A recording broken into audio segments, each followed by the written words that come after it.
murakoze cyane muratwumva yego turabumva asante cyane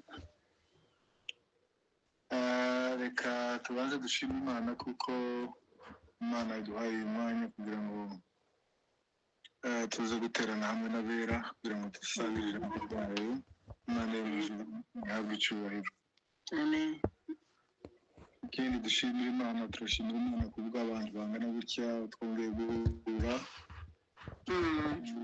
n'ubuntu bw'Imana kubera kuko hari ababyifuza ntibikunde ariko kuba twebwe Imana iduhaye kubigeramo cyangwa ikaduha kubibamo kuko tubisanzwemo umwaka ukaza ugashira uterana buri munsi ntabwo ari imbaraga zacu si n'ubwenge bwacu si n'ubushobozi bwacu ahubwo ni ubuntu bw'Imana rero tuyihaye icyubahiro kuko ari yo yabikoze reka dushimire nanone abayobozi bacu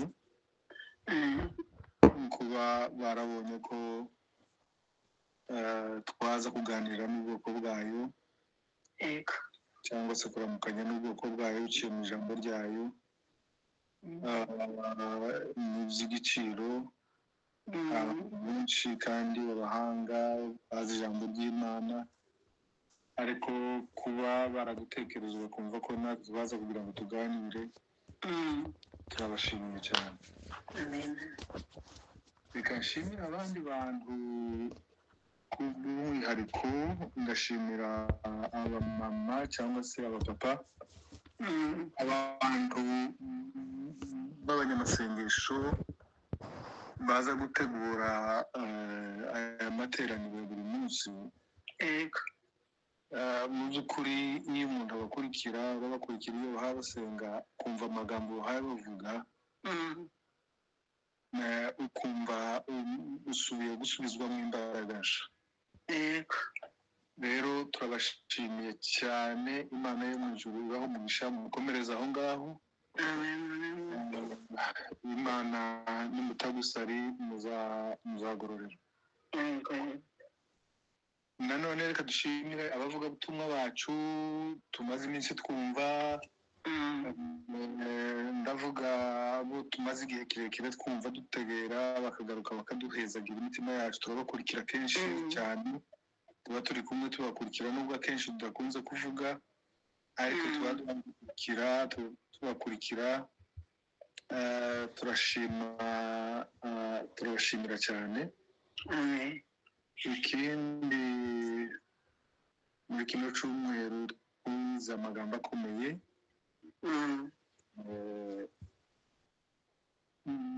akomeye cyane kandi abantu b'abakristo bagomba kwigiraho turashima Pastor Emmanuel yatwigije igitabo kizahishura avugamo amagambo akomeye cyane kandi kino gitabo ni igitabo kitwigisha kikatwibuka kidukangurira ukuntu abantu b'abakristo bakijijwe tugomba kwitegurira kugaruka kwa Kristo abantu mu by'ukuri urebye muri iki gihe turimo birasa naho abantu bagenda basamara ukuntu bigatuma abantu bagenda bava mu byizerwa ariko kiriya gitabo kiza gikangurira abantu ukuntu abantu bagomba gukanguka no kwitegurira kugaruka kwa Kristo kandi ureba turi muri icyo gihe turi mu gihe cyo kugaruka kwa Kristo nubwo abantu benshi bisa naho bibaza ko byatinze aho babivugiye se zagenze gute ariko tugomba kwitegura kuko tutazi umunsi n'igihe rero turamushimira rwose kandi bibaye byiza azamureke nanone acigishe akirangiza kiriya gitabo kuko ni igitabo abakristo tugomba kwiga tukakimenya two gusobanukirwa rero tudatinze reka tuganire ijambo rigufi tuza rigufi cyangwa rirerire uko Imana ije kudushoboza niko tubigenza. Reka dusome dutange dusoma. Muraza kumbabariraho ndumva ijwi ryanjye risa n'iryafatanye kubera gripe, ariko muraza kwihanganira ijwi ryanje ko biza kugenda. Rero reka dusome ijambo tuza kuganiraho mu gitabo cy'Abakurambere.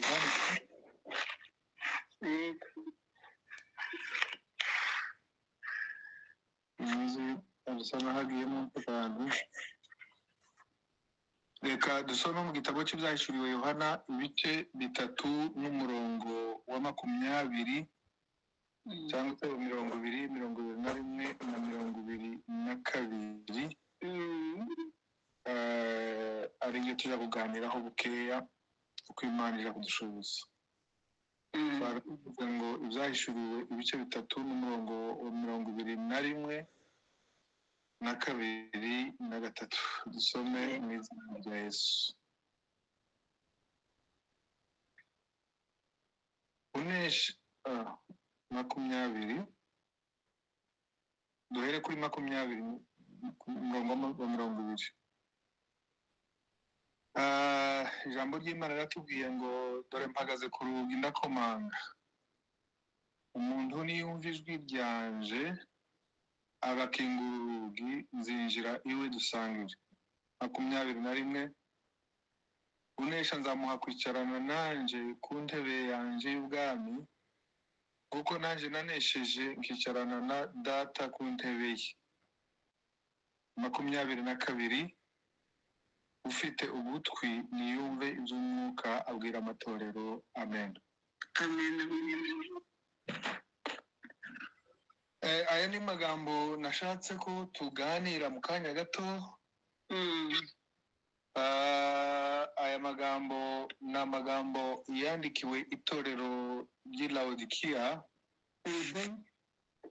Iri torero ry'i Laodikiya ni itorero rimwe mu matorero 7 yandikiwe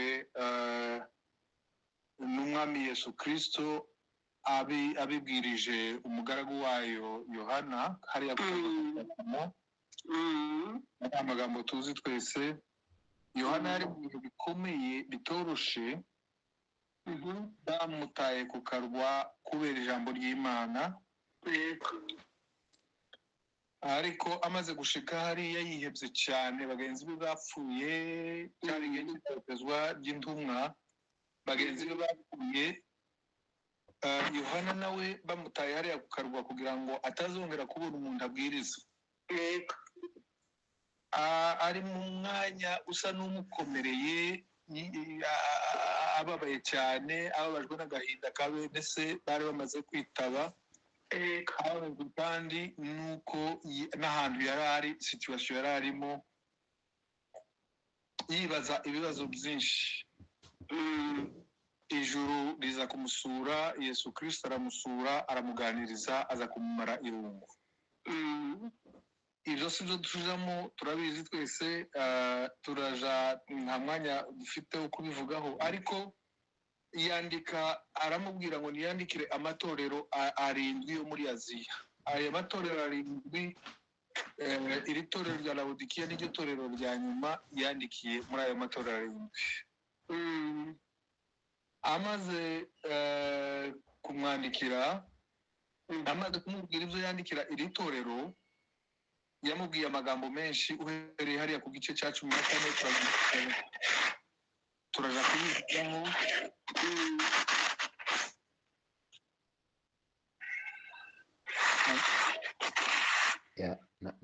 Nitwafunga telefone ko turafunga, agashaka gafungura. Wafunga telefone kugira ngo pastor abone uko avuga.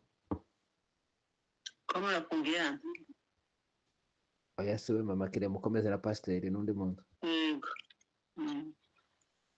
Yego, twari tuvuze ko amaze kumwandikira, yandikira itorero ry'i Laodikiya.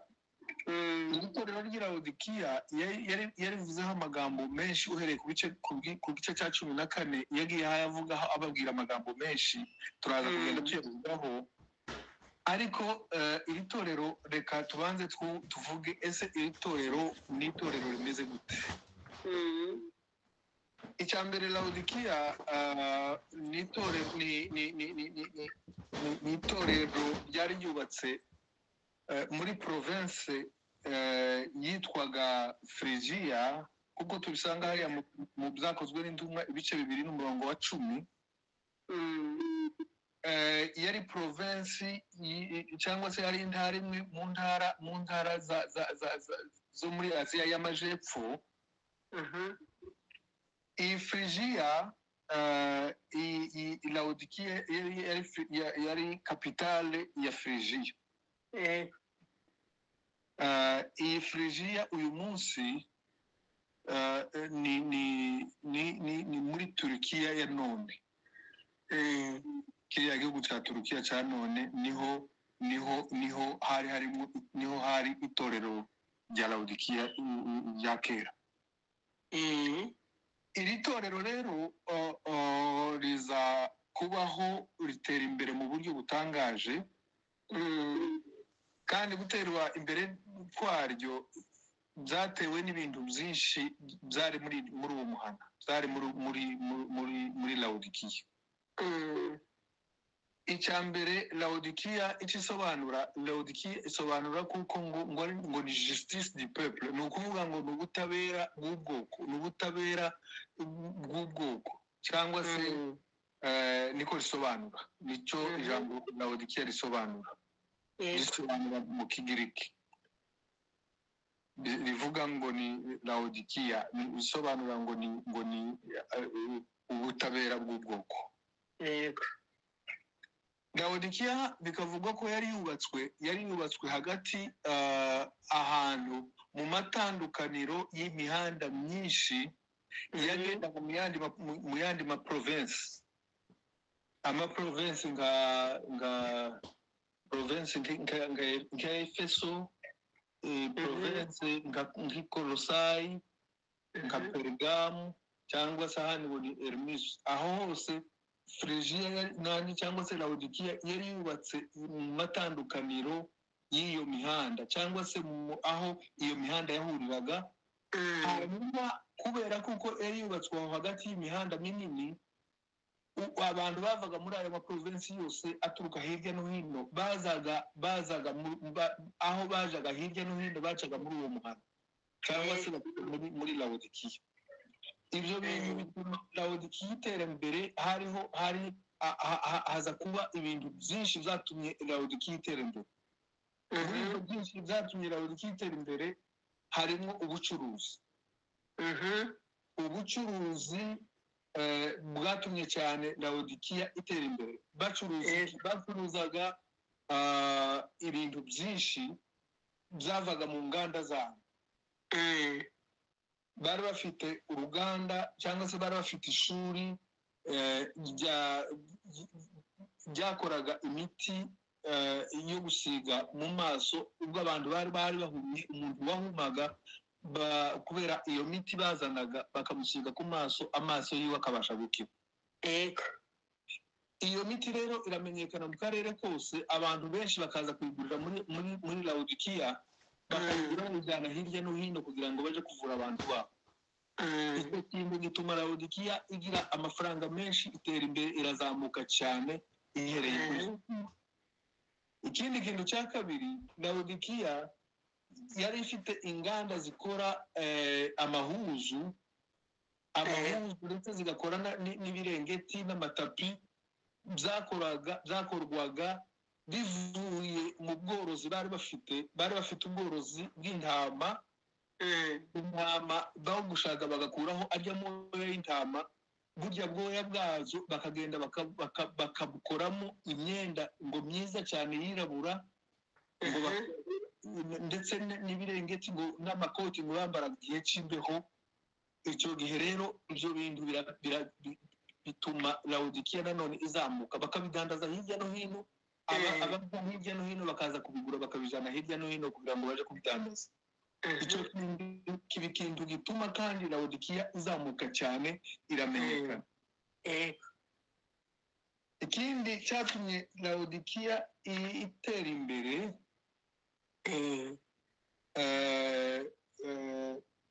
ni ibyo ko ari bitatu twari tuvuze imiti bakoraga yo kuvura amaso, hanyuma n'ubworozi bwatumaga bakuramo bakabasha gukora iyo myenda ije hirya no hino kugira ngo ije kudandazwa ikazana amafaranga menshi muri Laodikiya. Laodikiya imaze gutera imbere ifite amafaranga, ubirebye neza usanga mu kinyejana cya gatatu Laodikiya yari iteye imbere ifite amabanki yubatswe, kandi icyo gihe bakoreshaga mu kinyejana cya gatatu mbere y'uko Yesu avuga harimo amabanki muri Laodikiya bakoreshaga, ndetse bakoreshaga n'amasheke. Urumva ko hateye imbere kuva kera cyane. mu mwaka icyo gihe hari mu mwaka 51 mbere y'uko Yesu avuga, hari icyo gihe bari bafite deja amabanki, kandi bakoresha n'amasheke. Urumva ko hateye imbere kuva kera cyane. Ibyo bintu rero bizanira Laodikiya kwibona no kwirata, bituma Laodikiya iva mu byizerwa, yimura Imana. Imaze kwimura Imana, isigarana ibintu mu mutima, mu kanwa, ariko mu mutima barimuye Imana.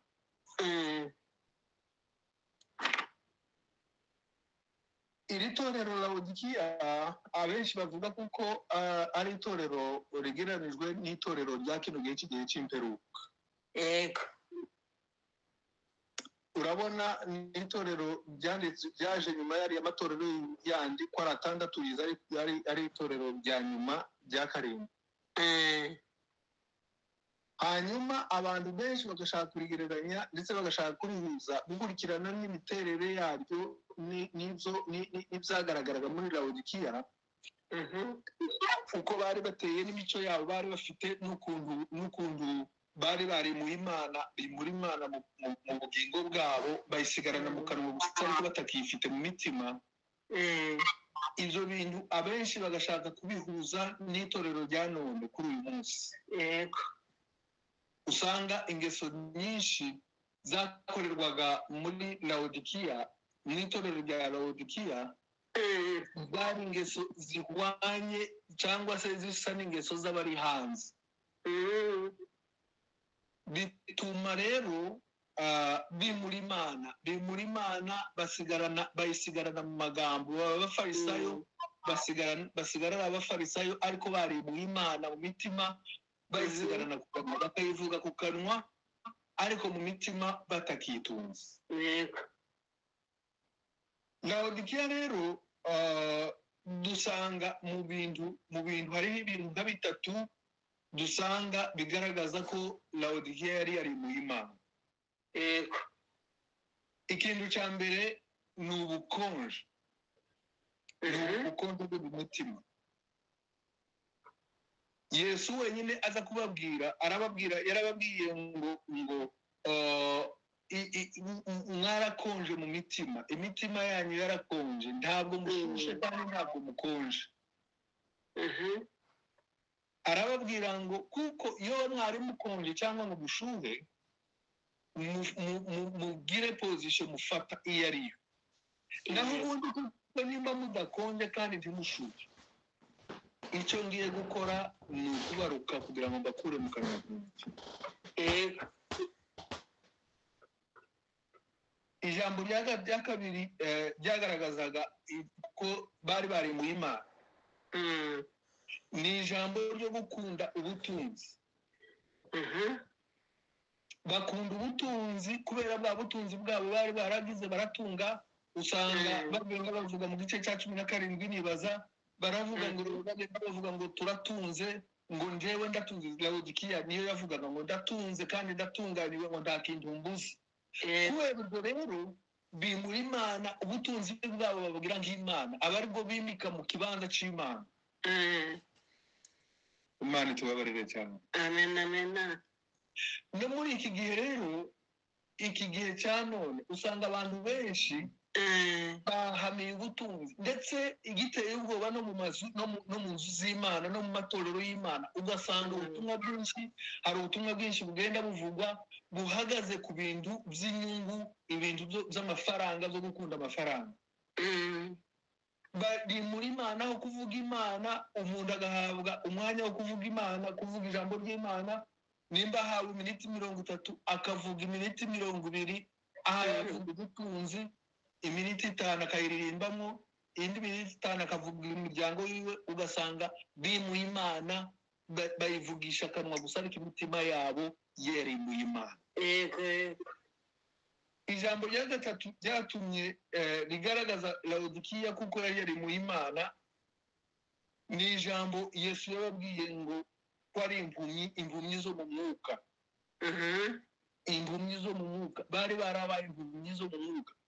Impumyi ntibabasha gusobanukirwa ngo bamenye ibyabo n'ibitari ibyabo, ngo bamenye impumyi. Tuzi impumyi twese, tuzi imiterere y'impumyi n'uko impumyi zikora n'uko ziba zimeze. Impumyi niyo ntishobora kureba ngo imenye ngo iki kintu kirirabura cyangwa kireba, cyangwa se ngo umenye ngo aha ni mu nzira, aha si mu nzira. Impumyi ntishobora kumenya urubibi rwiwe n'urubibi rutari urwiwe. Nicyo gituma rero no mu nzu y'Imana, iyo umukristo yabaye impumyi, ntashobora gutahura ngo amenye ngo iki ngiki Imana iracanga cyangwa iki ngiki Imana iragikunda.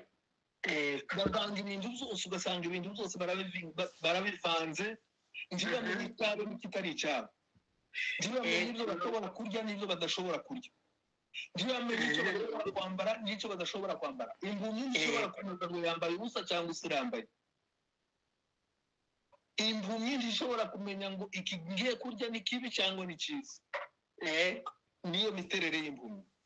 Rero Yesu Kristo ngo aje kubwira itorero rya Laodikiya, arababwira ngo muyimpumyi, nubwo muvuga ngo muratunze, mwirata ngo muratunze, muratunganiye, ariko njyewe babona iyo impamvu igituma muvuga gutyo nuko muri impumyi ntibubasha kubona. Ariko njyewe ubareba nkabona, njyewe ubona nkabareba, ngo muri abakene, ndetse ndi muri abakene gusa, ngo muri abatindi, ndetse ndi muri n'abatindi, ngo muri abo kugirirwa imbabazi, kandi ndetse ngo muri impumyi, ikindi kandi ngo mwambaye n'ubusa. Iyo ni imiterere y'itorero ryimuye Imana, bakimika ubutunzi mu bugingo bwabo. Bwa butunzi buraza bugahumisha amaso yabo, bagahuma, ntibabe bakibona iby'Imana ishaka, ntibabe bakibona umugambi w'Imana, ntibabe bacumva ijambo ry'Imana. Bakimika ubutunzi mu kibanza cy'Imana, bakimura Imana, ikibanza cyayo bakagisubizamo ubutunzi. Rero turebye mu gice cya 10, dutangiriye mu gice cya 14, mu gice cya 14 Yesu abwira Yohana, yaramubwiye ngo reka mbwire Yohana, andikira ririya torero rya Laodikiya, amagambo ngiye kukubwira ubandikira uzababwira. Arababwira ngo abanza Yesu wenyine abanza kubibwira, kuko yari azi ko nibigenda bivugwa ko ari Yohana wabivuze, abantu ntibazabyemera, abantu ntibazabyumva. Ariko abanza kwipresente, aravuga ngo reka ngubwire uko uzababwire ngo uwagutumye n'uyu nguyu. Yivuga mu mazina yiwe 3. Haleluya, amen, amen. Izina rya mbere aramubwira ngo uzababwire ngo ni amena.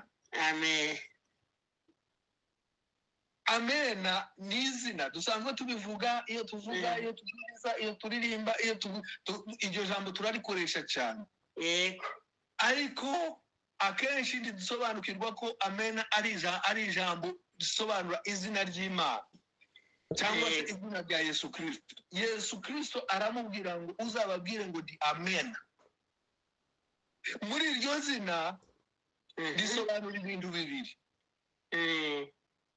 Ijambo rya mbere riravuga ngo ni ukuri cyangwa se ukuri. Yego. Iryo jambo kuri none kugira ngo umuntu abashe kwiyita ngo ni ukuri biri muri bakeya. Yego. N'izina ry'Imana koko, n'izina rya Yesu Kristo koko.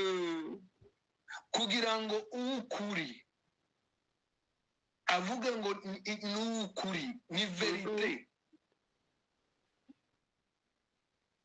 aravuga ngo uzababwire ngo ni amen. Iryo jambo risobanura ngo ukuri. Irindi jambo rigasubira rigasobanura irindi jambo rya kabiri rikavuga ngo bibe bityo. Ibyo bivuzwe, ayo magambo avuzwe ngo abe atyo. Iryo ni izina rya mbere yamwibwiye. Aramubwira ngo ni amen, bisobanura ni ukuri. Ikindi kandi bisobanura ngo bibe bityo. Ibyo bivuzwe ngo bibe byemejwe niko kuri. Amwibwira nanone mu izina rya kabiri, aramubwira ngo ni umuhamya w'ukuri. Yego. Kandi gukiranuka. Amen. Umuhamya w'ukuri kandi ukiranuka. Umuhamya wo kwizerwa. Abahamya ba none hari abantu benshi bari mu guhamya ugasanga ko arahamya ibintu atazi. Yego. Akavuga ibintu byo kubesha, akabeshera mugenzi we, akavuga amakuru atazi. Uwo ntabwo ari umuhamya, ntabwo ari umuhamya w'ukuri. Kandi ntabwo ari umuhamya wo kwizerwa. Umuhamya wo kwizerwa gusa ni Yesu Kristo. Yaramubwiye ngo umuhamya wo kwizerwa. Ushobora gushidikanywaho. Ibyo yabonye, ibyo nababonyeho n'iby'ukuri. Nabibonye, nabirebye, nabarebye, mbona ko ibyo mvuze n'ibyo kwizerwa, nabihamije n'ibyo kwizerwa. Ndi umuhamya w'ukuri wo kwizerwa. Amen. Haleluya. Haleluya. Muri iryo zina nanone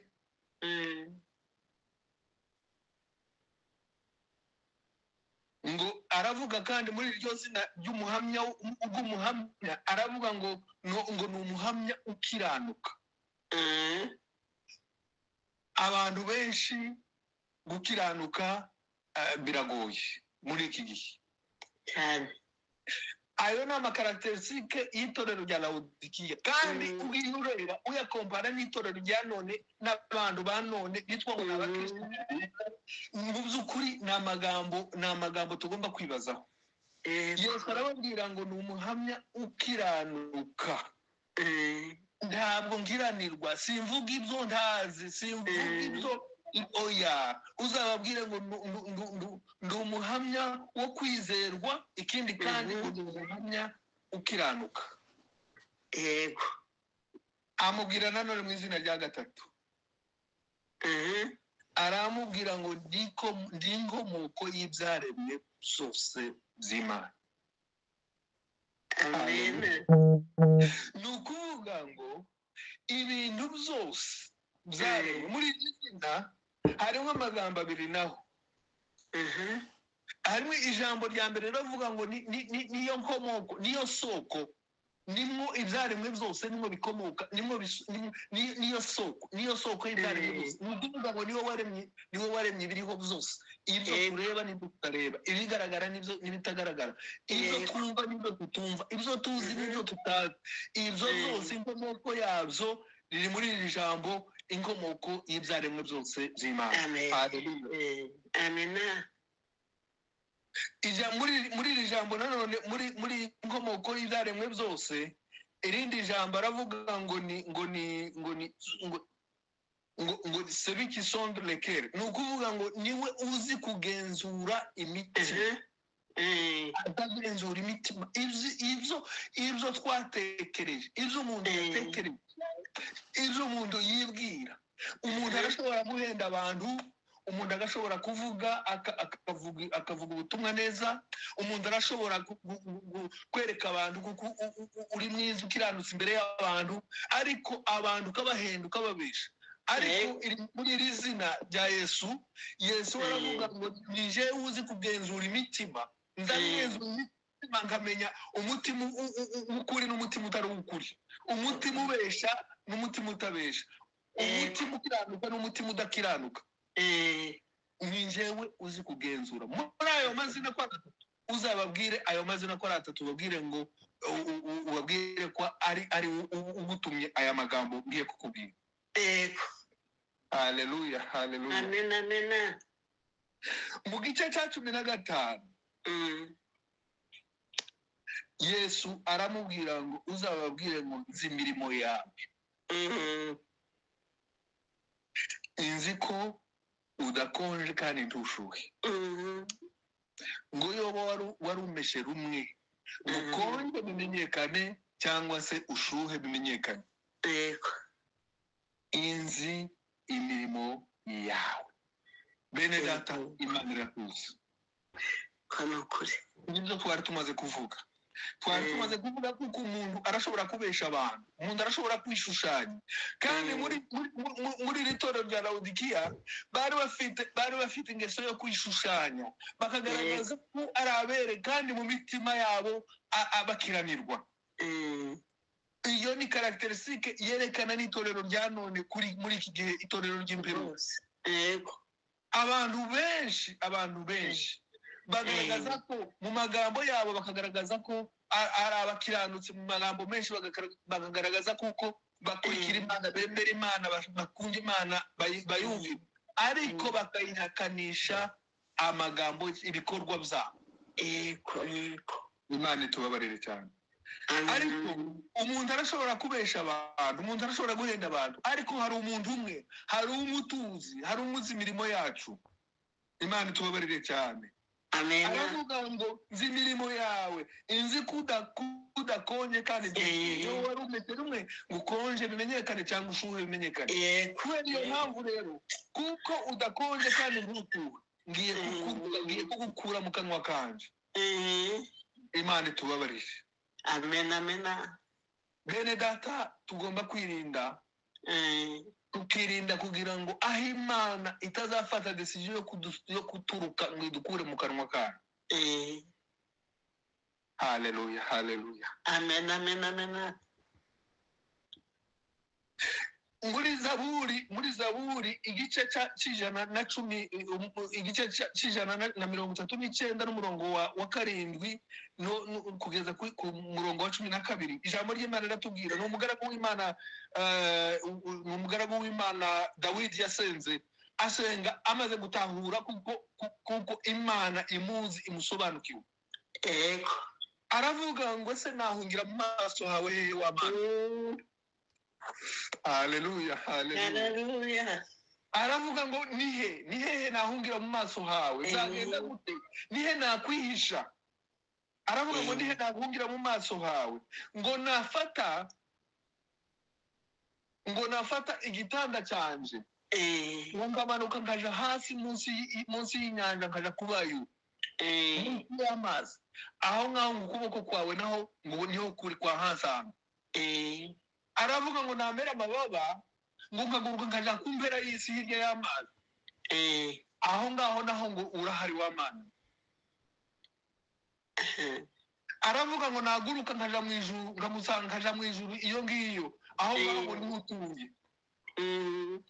Aravuga ngo nagaragaza kwihisha, ngo nkihisha mu mwijima, ngo imbere y'Imana. Haleluya, haleluya.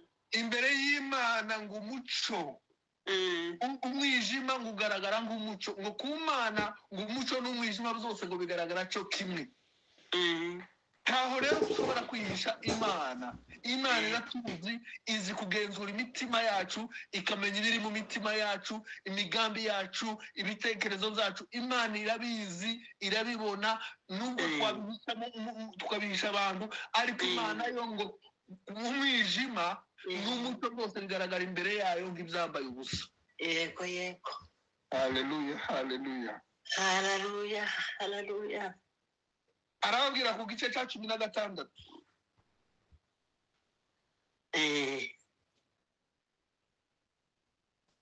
arababwira ngo kuko rero uvuga ngo kuko rero ukonje kuko uri akazuyaza udakonje kandi ntushuhe uri akazuyaza arababwira ngo ngiye kubaruka mbakure mu kanwa kanjye iri jambo kubagereranyiriza kuba akazuyaza usomye amakomantere bibira cyangwa se amakomantere aravuga kuko iri torero ya Laodikiya cyangwa se Laodikiya yari yubatse ngo nta mazi bagiraga, amazi bayakuraga kure akazanwa n'amatiyo, yamara kuzanwa n'amatiyo ngo akaza agashika muri Laodikiya yamaze kuba akazuyaza. Uburyo bayanywaga umuntu yanyoye ntabashe gushira inyota. Arababwira rero ngo abagereranyiriza ubukirisitu bwabo abugereranya n'ayo mazi. Aravuga ngo kuko muzamunywa ari amazi ntabashe kubamara inyota kubera ko badakonje. Aravuga ngo niko ubukirisitu bwanyu nabwo bumeze. Ubukirisitu bwa none bene data, hari ubukirisitu bumeze nk'akazuyaza, hari ubukirisitu bumeze nk'akabuya bukirisitu bw'itorero rya Laodikiya. Ubukirisitu budashobora kuzana abandi bantu kugakiza. Abandi bantu umupagani atabasha kunywa ngo asorome ku mbuto z'ubukirisitu bw'umuntu ngo bibe byamuzana bimukure muri biriya byaha byiwe arimo, bibashe kumuzana bimuzane kugakiza. Ubukirisitu bugeranijwe n'amazi y'akazuyaza. Ntibishobora kuza nta muntu wanywa. Umuntu ufite inyota, abapagani iyo bari mu byaha baba bafite inyota, baba bakeneye kubona ikintu banywa kugira ngo kibazane kibamara inyota. Kandi icyo bashobora kunywa ni ijambo ry'Imana, n'ubukirisitu mu ngeso zacu, n'izo tureba, n'izo baturebaho, n'izo batwigaho. Ariko rero iyo ubukirisitu bw'umuntu bugeranijwe n'amazi adashushe kandi ntakonje, icyo gihe ntabwo gishobora umupagani ashobora kunywa kuri bwa bukirisitu, ashobora gusoroma kuri za mbuto ngo arye, gishobora gutuma ava muri bya byaha by'ububazi. Rero Yesu arababwira ngo ubukirisitu bwanyu bumeze nk'amazi, ariyo amazi muza mukurakura akaza mukayanywa ntabashe kubamara inyota, niko ubukirisitu bwanyu bumeze. Arababwira kubera iyo mpamvu rero ngiye kubaruka mu kanwa kanje. Iri torero rya Laodikiya hari ibintu byinshi byagaragazaga kuko bari mu Imana. Harimo n'irindi jambo rigaragaza kuko bari indyarya, uburyarya, bakaryarya Imana, bakereka kuko bakunze Imana, ariko muri bo bari mu Imana. Twabivuze iryo jambo ry'uburyarya bigaragazwa n'ibintu byagaragazwaga n'ibintu bigera nko kuri birindwi tugiye kuvuga. Ijambo rya mbere muri iryo torero rya Laodikiya hari benshi bari baravuye mu byizerwa, batakaza kwizera bava mu byizerwa, babivamo babishingukamo nk'uko benshi bakunze kubivuga, barasohoka bava mu itorero baragenda baba abapagani hanze.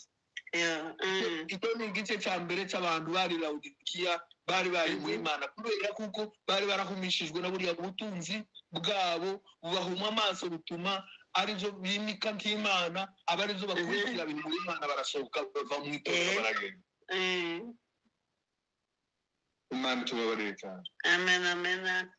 Ijambo rya kabiri byagaragazaga Laodikiya, ikindi gice cy'abakristo ba Laodikiya, ngo imirimo yabo, twari twabivuze, imirimo yabo yari iy'umubiri, ni ukuvuga bakoreshaga n'umubiri. ingeso zabo zari ingeso za kamere. Ingeso zabo zari ingeso za kamere. Bimura Imana basigarana, ntibaba bakiyoborwa n'umwuka w'Imana, ahubwo bayoborwa n'ingeso za kamere yabo. Yego. Icyo cyari igice cya kabiri. Abaroma ibice 8 n'umurongo wa 13 baratubwira ngo nimba muyoborwa na kamere y'imibiri yanyu muzarimbuka, ariko ngo nimba muyoborwa n'umwuka wera w'Imana ngo muzabaho, muzakizwa. Yego. Ijambo ry'Imana riratubwira ngo abayoborwa n'umwuka w'Imana bose abo nibo bana b'Imana. Yego, yego. Ariko abatayoborwa n'umwuka w'Imana bayoborwa na kamere z'imibiri yabo, za kamere zabo, abo ngabo ntabwo ari abana b'Imana, kandi ijambo ry'Imana riratubwira ngo abo ngabo bazarimbuka. Yego. Imana tubabarire. Igice cya gatatu cy'itorero rya Laodikiya bari abantu bari baratakaje kwizera, batakaza n'imyizerere originalite y'ijambo ry'Imana. Ni ukuvuga bahindura ijambo ry'Imana, bararihindura, biremera izindi nyigisho ziteye ukubiri zitajanye n'ijambo ry'Imana. Bahindura imyizerere y'ijambo ry'Imana, batakaza imyizerere y'ijambo ry'Imana, ndetse bahindura n'ijambo ry'Imana. Yego. basigarana inyigisho zabo, biremera izindi nyigisho, kuko tubisanga hariya muri Timoteyo ibice 4 n'umurongo wa 1. Abantu b'iki gihe nabo usanga biremera inyigisho zikurikiranye n'irari ryabo, ibyo bashaka kumva, ibyo bashaka kugeraho, ubuzima bashaka kubamo, bakiremera inyigisho zikurikiranye n'irari ry'imibiri yabo. N'itorero rya Laodikiya rero nuko niko ryari rimeze. Bari baremuye imiterere y'ijambo ry'Imana, barabyimura, barabitakaza, barabica, hanyuma bahindura ijambo ry'Imana, barishushanya n'ubuzima bwabo bashaka kubamo. Yego. Imana tubabarije. Amen, amen. No muri iki gihe niko bimeze bene data. Abakristo benshi usanga mu itorero, ugasanga hari inyigisho nyinshi bagenda birema, bakiremera inyigisho zikurikiranye n'irari ryabo. Iyo usanga mu itorero muri iki gihe umuntu urebye amadivorce ari mu matorero yacu, umuntu agatandukana n'umugore, umuntu akirukana umugore, cyangwa se agatandukana n'umugore, agatandukana n'umugabo, byarangira ugasanga ko arakorera Imana, ko aravuga ubutumwa, ni umupasiteri mu nzu z'Imana, ko aravuga ubutumwa. Imana itubabarire bene data. Amen, amen. Biteye ubwoba.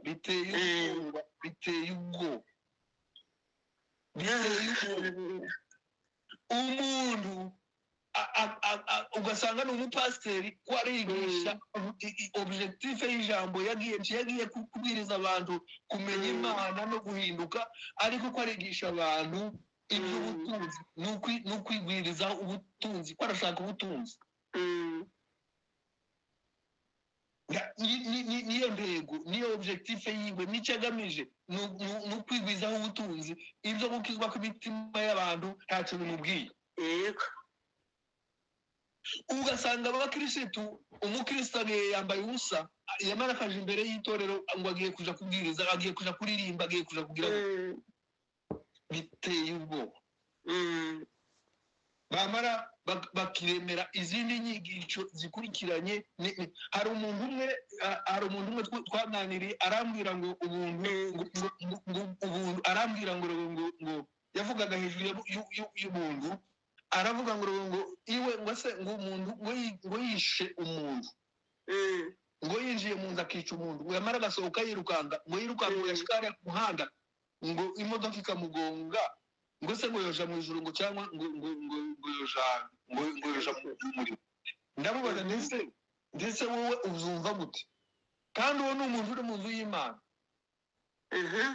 Arambwira ngo kuba yaremeye gusa kuba yarakiriye Kristo nk'umwami n'umukiza w'ubugingo bwiwe ngo icyaha cyose yokora nta mpamvu arashobora kuja mu ijuru. Niyo yakwica umuntu yamara agapfa nawe ubwo atacihanye ngo arashobora kuja mu ijuru. Mwumve inyigisho abantu bari mu nzu z'Imana aho tugeze bene data. Yego. Ariko Bibiliya iratubwira itwigisha ubuntu bw'Imana muri Tito niko ngo icyatuzanye ngo uza kutwigisha kureka kutubaha Imana. Yego. Kureka kutubaha Imana no kwirinda ibyaha, kwirinda biriya byose bidushabukira bikatugwaho, tugomba kubyirinda. Ariko inyigisho abantu bakiremera inyigisho zikurikiranye n'irari ryabo. Yego. Imana tubabarire. Amen. Ikindi gice cy'itorero rya Laodikiya nanone ngo bari barashize ubwoba bwo gutinya Imana. Nta gutinya Imana kwari kuba mu bugingo bwabo. Icyo kintu tugihurijeho n'itorero rya none. Gutinya Imana ntikukiba mu bakristo. Ndavuga abakristo muri rusange, apana umugeni wa Kristo. Ndavuga apana umugeni wa Kristo, ndavuga abakristo bariya baterana. Ni ukuvuga ngo nta bwoba bwo gutinya Imana ukiba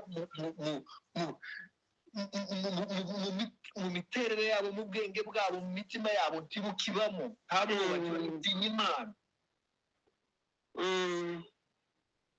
Biteye ubwoba. Yego. Biteye ubwoba. Kera tukiba ruguru mwageze mubona tukiri abana hageze haba amahuduma mu mahombi, mwagenda nko kugarura ihene cyangwa nko kugarura nk'inka ziri ku mahombi, mukaza mutinya kuhegera abantu baha basenga. Yego. Baje gusenga mu mahuduma mbere yo kuja gusenga bagaca ku ndaraza, abantu bakihana bakajya bihana n'amashereka bonse.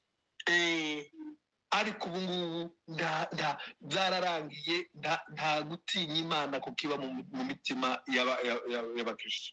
Yego. Ikindi nanone cya nyuma ngo conscience yabo cyangwa se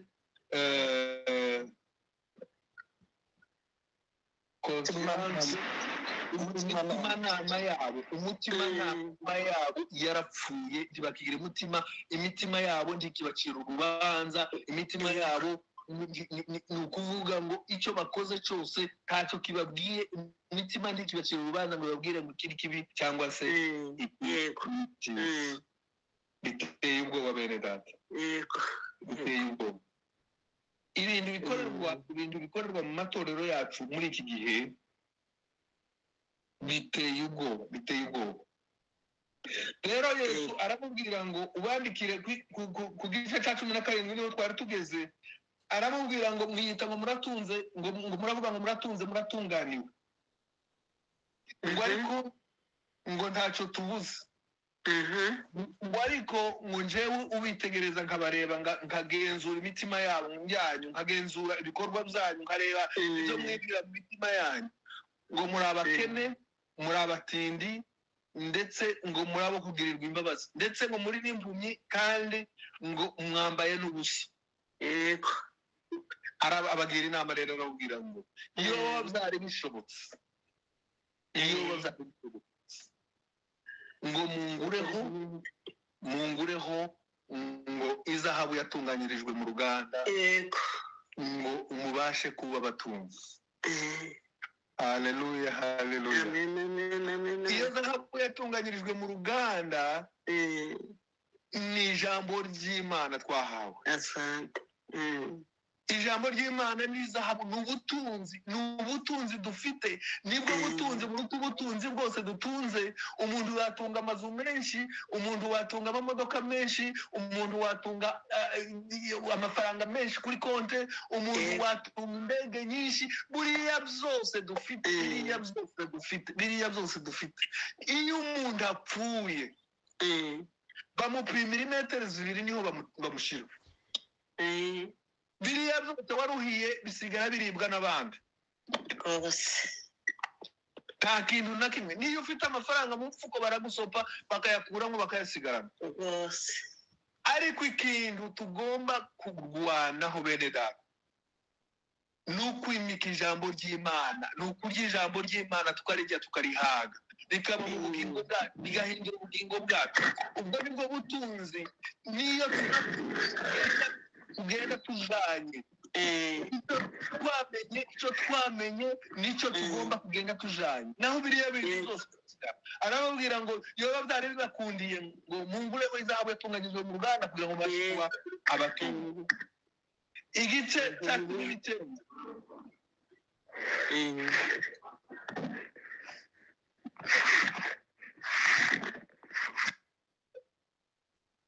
igice cya 19 igice cya arababwira ngo ikindi kandi ngo yoba mwari munguzeho imyenda yera. Nababwiye ko Laodikiya imyenda yabo bakoraga imyenda yirabura y'umukara, kandi ngo nayo yari myiza cyane. Ariko iyo baje kubabwira bababwira ngo iriya myenda yanyu nubwo mwirata ngo mufite imyenda y'imikara myiza, ariko ngo iriya myenda ni imikara, niranduye nta kizabagezaho, nta kibamari. Arababwira ngo yo byari bashobokeye ngo muze mungureho umwenda wera, iyo myenda yera, kugira ngo mwambare isoni z'ubwambure bwanyu zitabasha kugaragara. Haleluya. Iyo myenda rero tugomba kugura ku Mana niki? Ni imirimo myiza tugomba gukora. Imirimo myiza yo gukiranuka tugomba gukora imbere y'Imana, tugakorera bene data, tugakora tukagaragaza, tukamurikira n'abari mu mwijima, barebe ingeso zacu, barebe uko tugenda n'uko duteye, bigatuma bibakururira mu nzu y'Imana. Imana iduha umugisha cyane. Amen. Arababwira ngo mungureho ijambo, ngo byari bikunze ngo mungureho ihuzu, umwenda wera, kugira ngo mubashe kwambara isoni z'ubwambure bwanyu zitabasha kugaragara. Ikindi yababwiye, arababwira ngo ikindi kandi ngo muravuga ngo mufite imiti ibasha kubakiza amaso ubuhumyi bwanyu. Arababwira ngo yo byari bishobotse ngo mungureho umuti kugira ngo mubashe gusiga kuri ayo maso yanyu, kuko murahumye ntimubona. Ni ibyo murimo mubikora kuko mutabona, ntimuzi ibyiza n'ibibi. Iyo bari bakundiye ngo muze mungureho uwo muti kugira ngo mubashe gusiga ku maso yanyu, kugira ngo mubashe kubona. Nimubasha kubona muzamurikirwa, muzabasha kumenya, muzabasha gusobanukirwa, muzabasha gutahura. Uwo muti ni umwuka wera w'Imana. Iyo dufite umwuka wera w'Imana, ni umwuka udusiga ubuhumyi bwacu bukabasha kubona, indwara zacu dufite zikabasha gukira. Umwuka wera w'Imana. Umukristo udafite umwuka wera w'Imana, sinzi ikintu kimuyobora, sinzi ikintu kimumurikira. Umwuka wera w'Imana, ubushize twaganiriye hejuru y'umwuka wera w'Imana ugereranijwe n'amavuta. Amavuta ashobora gusiga ibikomere, inguma zikabasha gukira. Umwuka wera w'Imana ushobora kumurika, amegereranijwe n'amavuta ushobora kumurika, ushobora kwaka abantu bari mu mwijima bakabasha kumurikirwa. Rero tugomba gushaka umwuka wera w'Imana. Umukristo agatunga umwuka wera w'Imana mu buzima bwiwe, kugira ngo ubashe kumumurikira, kugira ngo areke kugendera mu mwijima, agenda azimagurika mu mwijima, kugira ngo abashe kugenda ahagaragara, kugira ngo abashe kubona ahakandagiza ikirenge. Arababwira ngo mungureho umuti kugira ngo mubashe gusiga ku maso yanyu, kugira ngo mubashe kubona. Amen. ku gice cya 20 niho twasomye ijambo ryatubwiye Yesu arababwira ngo uzababwire ngo dore mpagaze ku rugi ndakomanga Yego. umuntu niyumva ijwi ryanje agakingura umuryango wiwe Yego. nzinjira iwiwe kugira ngo mbashe gusangira nawe. Haleluya, haleluya. Amen. Dore mpagaze ku rugi ndakomanga. Kristo ahagaze ku rugi bene data. Yego. Nubwo duca muri ibyo byose bidusamaza, nubwo duca muri ibyo byose bishaka kudutesha inzira, bigashaka kudutesha umurongo, ariko Kristo kwaratubwira ngo kwarakomanga ahagaze ku rugi, kwarakomanga, kwaratubwira ngo araje. Rero nimugire tumukingurije. Umuntu niyumva ijwi ryanje agakingura umuryango, nzinjira iwe kandi mbasha gusangira nawe. Nimureke twiyegereze Kristo yinjire mu bugingo bwacu. Asante. Nimureke twugurure imitima yacu kugira ngo Kristo yinjire agire ikibazo. Tureke kumera nk'itorero ryari mu Imana mu mitima yabo bibika mu butunzi bwabo. Natwe muri iki gihe hari abantu benshi bimura Imana bagashyiramo ibintu byabo, bagashyiramo ubutunzi bwabo, bagashyiramo amafaranga yabo, bagashyiramo imiryango yabo, bagashyiramo ibindi byinshi. Nimureke uyu munsi tubyimure, tubyirukane, tubishyire hanze, duheze Kristo ikibanza mu mitima yacu kugira ngo azicare abane natwe, asangire nawe. Igice cya 21 aravuga ngo unesha. Haleluya.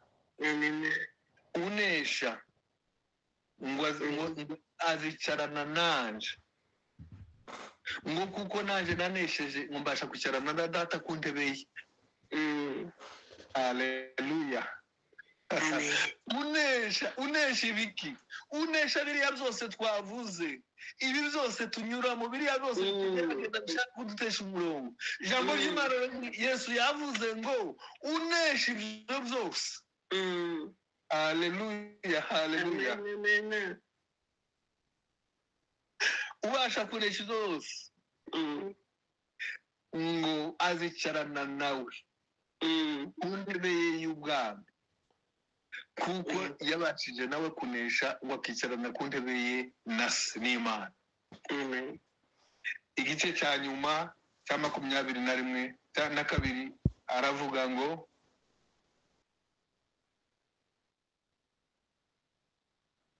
ufite ugutwi, ufite ugutwi yumve iby'umwuka abwira itorero. Ufite ugutwi niyumve iby'umwuka abwira amatorero. Ese bene data, twoba dufite amatwi? Yesu Kristo ntiyobaha yakomanga uyu munsi kubera kuko amatwi yacu azivye, titubashe kumva, tubashe kumukingurira. Nimureke amatwi yacu aziruke, nimureke tuzure amatwi yacu kugira ngo tubashe kumva Kristo ko arakomanga ahagaze ku rugi, ko arakomanga, ko aratubwira ngo nimungingurire ndaje kugira ngo mbane nawe. Nimureke tumwiyegereze, nimureke twumve ko arakomanga, tumukingurire, dukingure imitima yacu kugira ngo aze abane natwe, kugira ngo kuri wa munsi azabashe kutwicazanya nawe ku ntebe ye y'ubwami, kuko nawe yanesheje akicarana na se ku ntebe ye y'ubwami. Ufite ugutwi niyumve iby'umwuka abwira itorero. Bene data, turarangije ijambo ry'Imana. Twigere ku ijambo ry'Imana, twe kugawa nk'uko itorero rya Laodikiya ryagawe. Twimuye Imana, abakristo benshi bimuye Imana, bimika mu bintu birabasamaza, bibatesha umurongo, bibatesha inzira, bata inzira y'ubugingo, bakurikira inzira yo kurimbuka. Ariko uyu munsi Kristo aratubwira ngo ibyo dushingiyeho, ibyo twimitse bigatuma tuvuga ngo riradutunze rigatuma tuvuga ngo turatunganiwe. Kristo ngo aratubwira uyu munsi ngo ni ubusa, nimuze ahubwo bahereze ubutunzi nyabutunzi butari muri ya butunzi bitari biriya byanyu mubesha ngo muratunze. Akatubwira ngo mpagaze ku rugi, yiteguye, ariteguye, nitwe tumubujije kwinjira, ariteguye, nitwe tumukingiranye, ariko nimureke tumukingurire uyu munsi kugira ngo yinjire mu bugingo bwacu. Amazina yinjira mu bugingo bwacu azahindura ubuzima bwacu, ubuzima bwacu buzahinduka, ingeso zacu zizahinduka, ibyo dukora bizahinduka, abatubona bazadusoma mu Imana, abatureba tuvuga bazadusoma mu Imana, abatureba tugenda bazadusoma mu Imana. Nitwagenda gutyo tuzakuruza benshi bariya bari mu mwijima, bariya bose batarizera, bariya bose bakigendera mu mwijima, bariya bose Satani akiboshe, bazabasha gukururwa n'ingeso zacu nziza kugira ngo baze bave mu mwijima baze mu mucyo. Ijambo ry'Imana riganza imitima yacu mu izina rya Kristo Yesu Umwami. Amen.